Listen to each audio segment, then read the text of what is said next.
akuti ife ikukana zonse even kupita kuma settings. Ndi comment iyi yachokera ku video imene tidaphunzitsana kuti tingapange bwanji kuti pa phone pathu pakabwera call pamene tikuyankhulana ndi wina iziyitanabe ndi cholinga kuti tizitha kudula imene tikuyankhulayo ndikuyankha ina yayiwaniyo. Ndiye sakusentha phone tione kuti zimakhala motani.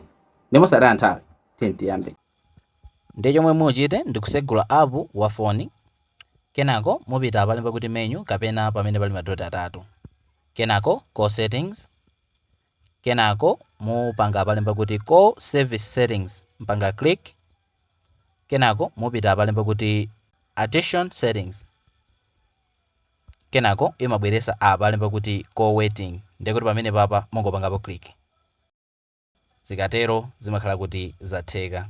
Ndi option imene yoyo ya call waiting imapezeka mu phone iliyonse, even olo ya keypad imakhalamo. Ndi ulendo uja tinagwisa ntchito phone ina, ulendo unonso nabwera ndi ina. Komano chachikulu nchokuti phone yanuyo ngati ikumatheka kupita kuma settings a phone ku application amene mayimbirayo, ndikuti call waiting yapezekako. Chachikulu nchokuti mungogulugusha chifukwa kuti makampani amayala zinthu zawo mene ayimverera, sikuti zonse zingakhale zofanana.